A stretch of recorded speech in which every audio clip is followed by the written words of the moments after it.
Hello everyone, Rebecca here from Stocking My Pantry, and in today's video I'm going to be canning Chicken Chili Verde from the book The All-New Ball Book of Canning and Preserving. Now this is a super simple recipe. It has a fair number of ingredients, but the prep work was really easy and it should be delicious, so I'm looking forward to it. So we're going to start off by taking the jars out of the canner. I've already heated them in the canner. Today I'll be using my Nesco canner, but you can use whatever pressure canner that you have. I'm going to be making 4 quarts. The recipe in the book actually makes 2 quarts or 4 pints, so I'll be doubling the recipe. Okay, let's go ahead and take the jars out of the canner where I've had them heating. If you don't know how to do that, I do have a video on how to heat your jars in the Nesco, so be sure to check that out. Okay, let's go ahead and get started.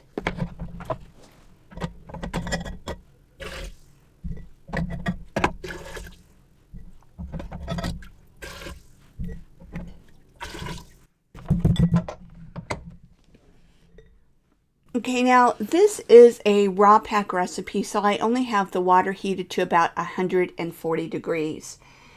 And so let's talk about the first thing that you're going to put into each quart jar is 1 pound of raw chicken breast. Now, to be honest, I love the process of raw pack chicken, but I personally don't like all that white crud that comes, that slimy stuff that comes out of it. So I did last night before bed, I did partially cook the chicken in the oven.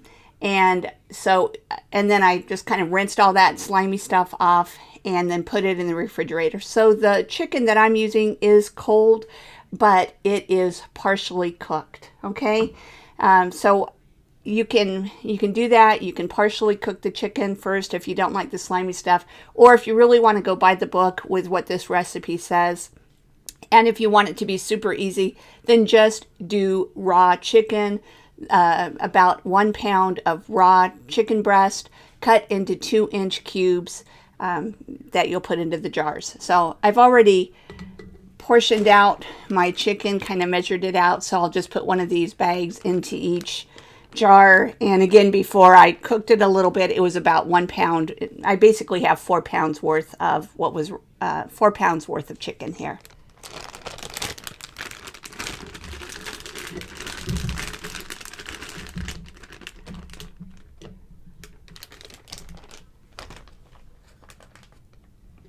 Okay, this is actually going to be easier just using my hands. 2-inch pieces are a little bit too big to go through the funnel.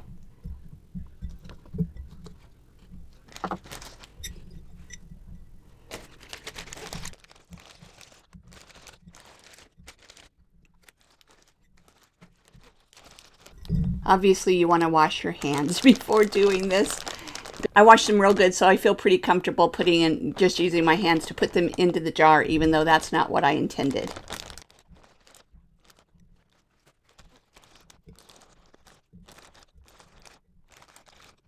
So the next ingredient is for the 2 quarts, it would be 1 cup of these canned white beans that have been rinsed and drained.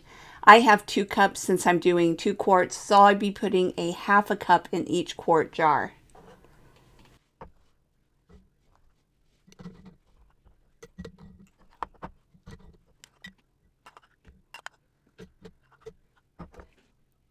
Okay, the next ingredient is, the recipe calls for 1 cup of sliced green onions.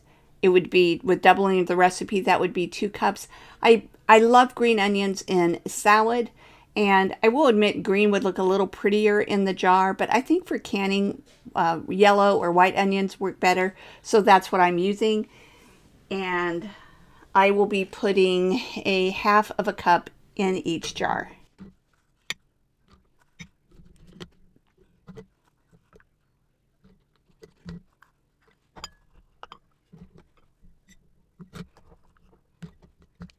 You're going to have to kind of pack these ingredients down because the jars are pretty full. And I have a little bit more onion here, so I'm going to put just a little bit more in each one.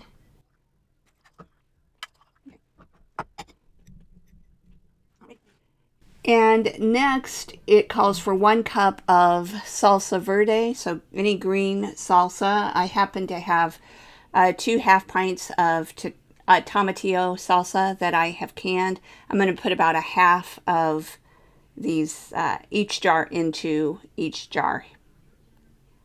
I'm going to put about a half of the half pint of tomatillo salsa in each jar. Actually, I'm just going to kind of eyeball it because it'll be close enough.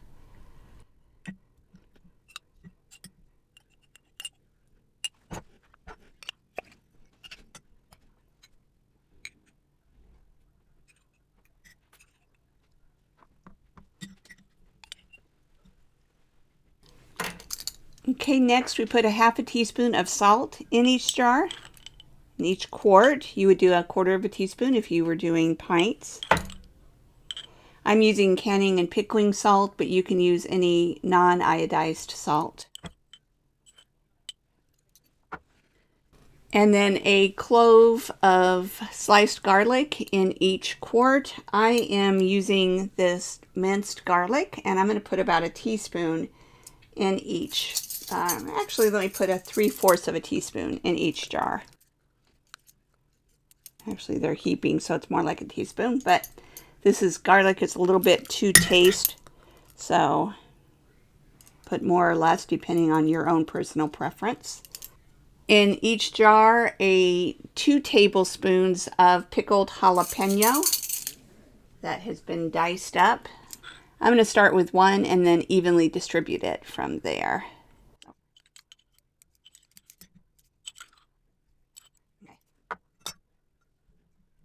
And then 2 tablespoons of cilantro in each quart. And I'm just going to eyeball it here.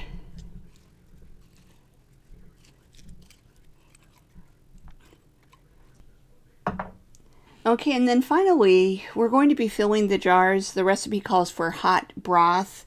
So instead of using hot broth, I'm going to be putting in a little bit of chicken bouillon granules, about a teaspoon in each jar, and then just adding in hot water.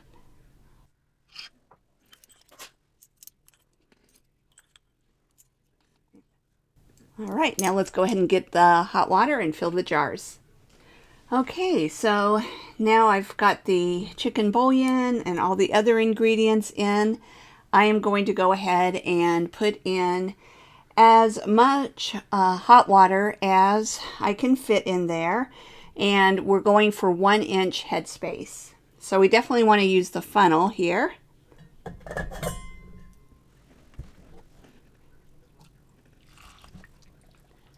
It's going to take a little while for water to kind of sink on down in. So I'll put a little bit at a time in each jar and then go back and fill up more.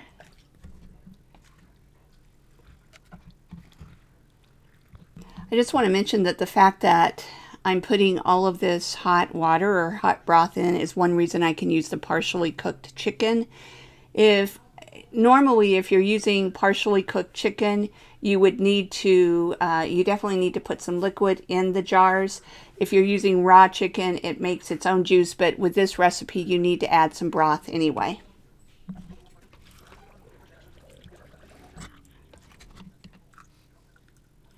Okay, now I'm going to go ahead and debubble, and then I will add more water if there's still room for it.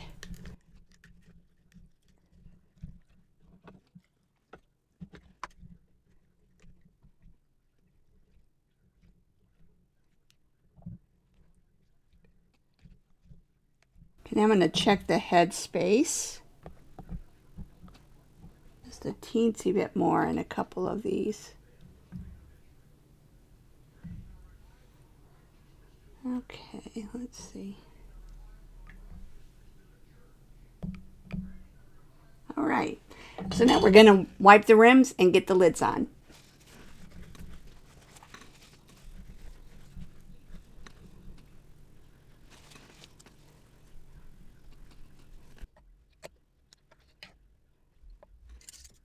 Okay, put the rings on, fingertip tight.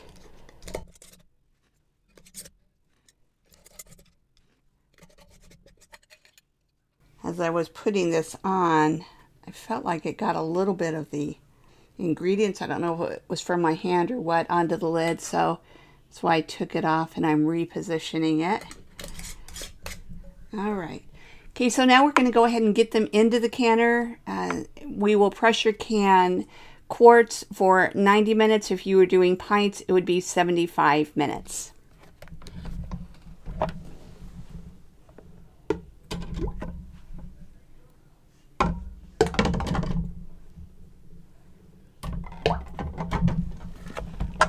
Okay, I'm closing the lid. The valve is in the exhaust position. I'm going to close it all the way. And then I'm going to punch in the time. And again, you can use whatever pressure canner that you like. Regardless of the type of canner, you'll vent, you'll bring it up to temperature. It will vent for 10 minutes. And then you will, in this case, in the case of the Nesco or the Carry, switch the valve to airtight. If you were using a different, like a stovetop canner, then you would put your weight on after it's vented for 10 minutes. Okay, so I'm pressing high, and I'm going to put in the time of 90 minutes.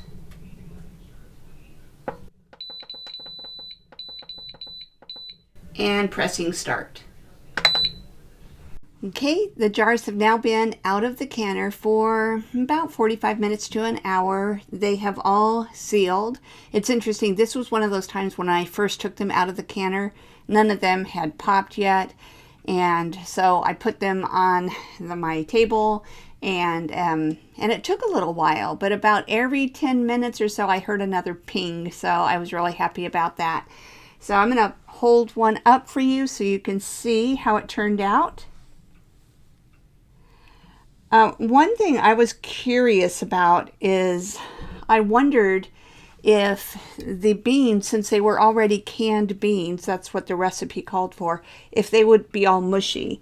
But it looks like they've held together well, and you know, so that's good. No unpleasant surprises there, and that's really actually not too big of a surprise because obviously this is a tested recipe, and they probably would not have done that had it not turned out well for them. So I looked in the water. I see a little bit of a shimmery film to it, so there was some siphoning, but at the present time everything looks great, and I don't think that I'll have any problems with them. So anyway, I hope that you enjoyed this video. If you did, I would really appreciate it if you would like the video, and if you haven't already done so, if you would subscribe to my YouTube channel. Thanks so much, everyone. Have a great day.